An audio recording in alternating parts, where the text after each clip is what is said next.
Hey guys, welcome to Boxing Squad for boxing news and views from around the internet.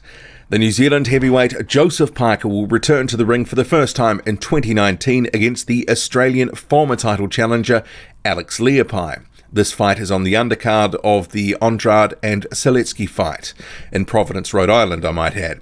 So this is a fight where Parker is expected to win. He's the heavy favourite. We've had fight week activities underway this week. I want to touch on them first and then moving to a few thoughts about the fight in general. So with that in mind, buckle in. Let's go. So Joseph Parker, the 27-year-old heavyweight, former WBO champion, he's looking to rebuild his career, and this fight with Leapai is the first step. This is the first fight of his new deal with Matchroom, 3-fight deal. It has been reported in the New Zealand media. It's rumoured to be about a $3 million contract that he's agreed to, but whether those numbers are accurate, it's hard to say. But I'm sure it won't be, he wouldn't have signed on for peanuts. But Leapai is the opponent for this weekend in Rhode Island. Not the original guy, he's a late replacement. It was meant to be Eric Molina, but to be honest, that fight's not much better as well. Parker would have been a heavy favourite in that. But you can see here, this is from the open workout this week. Parker was looking, and you can find it on the Matchroom and DAZN pages on YouTube, full videos of the open workouts, and other channels have them as well that were there. Parker looked very slick, very fast. He looks very fit, and they have made a lot of his sort of physical condition for this fight, and I'll touch on some comments a little later, but he looks ready for this fight. First fight of 2019. It's clear that he just hasn't been sitting on the sidelines, packing on weight and, letting inactivity take a toll. And there's sort of been a theme ahead of this fight with some of the statements, which I will get to. Alex Leapai, this is, he's been relatively inactive in recent years, but at 39, without a decent win in a number of years, I think it's pretty safe to say that he is on the decline. Here at the open workout this week, trained obviously with his t-shirt on. It's black. That can have a slimming effect. We don't really know what sort of condition he's in and what sort of miles he's putting in for road work and other bits and pieces in the gym. But I think for most people, they're expecting he will get beaten here. He was actually meant to face Nathan Gorman a few months ago, but he pulled out. He never got on the plane for that fight. Full story never came out as to why he didn't turn up for that Gorman fight. And you can see here on screen, this is his social media, his Instagram page. It's been inactive for about 5 years, so it's not like he's been posting training clips, so we don't really have a bearing on what he's been doing behind the scenes, apart from him sort of saying at the press conference that he is going to go in there and try to do a job on Joseph Parker. But Parker looked good at the open workout. Leapai, really hard to take too much away from it, but at the press conference, Joseph Parker said he has a lot to prove.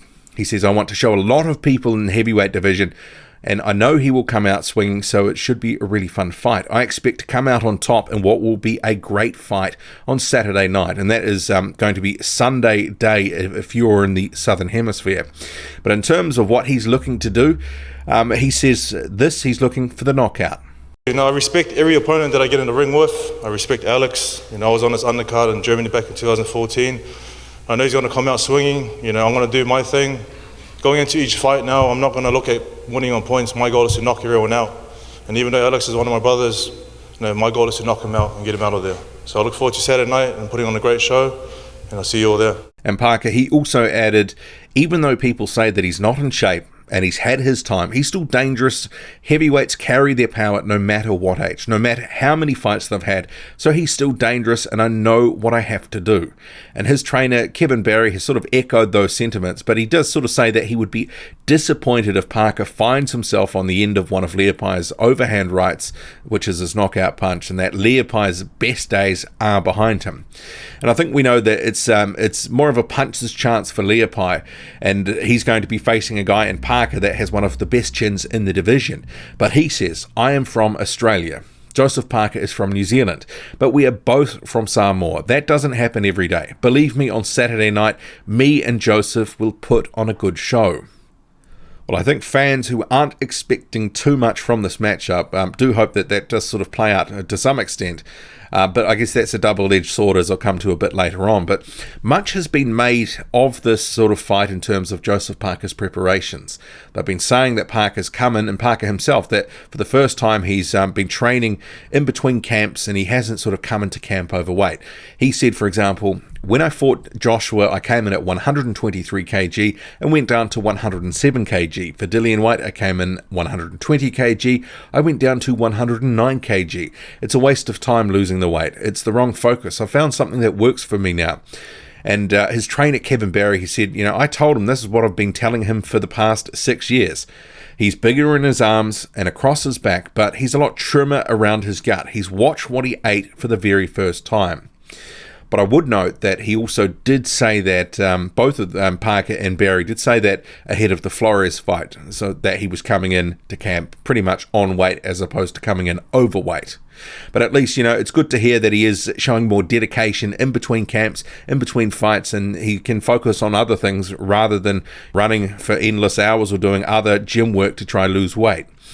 But in terms of the fight itself, it's one of these things where I think a lot of fans are sort of betwixt in between about how to feel about it, because it's like a lot of these other fights we've seen in 2019. It's what I've been calling the year of the stay busy. We've had a lot of guys that we like in the heavyweight division that aren't in meaningful fights, and this is not a meaningful fight, but it's the one we've got. And what should we expect?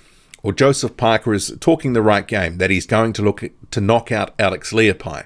And I think for most, he has to do that and do it early, because if he labours to any extent against Leapai, then obviously there's going to be a bit of a fan reaction, a fan backlash against a guy in Leapai who really he's been a non-factor in the heavyweight division for a number of years. He hasn't really had any decent wins, and we may see him not really put in much of a performance, but this is more about how Parker looks, and it's really to run him out there, and hopefully we see a couple of things that we go, okay, well, he looked good, he looked sharp, he did the business, he did what he needed to do, and on to the next one. Because if this goes even sort of half a dozen rounds, or 7 or 8 rounds, I think that's not going to impress a lot of fans who are expecting Parker to work his way back to some meaningful fights and potentially challenge again for a title. And Parker's been talking about that is what he wants to do, and he's obviously, after Andy Ruiz Jr.'s recent win against Anthony Joshua, he's talking up the prospect of a rematch with Ruiz Jr. at some point. He's been talking up Dillian Whyte potentially for a rematch and Anthony Joshua before, but now Ruiz has come into focus.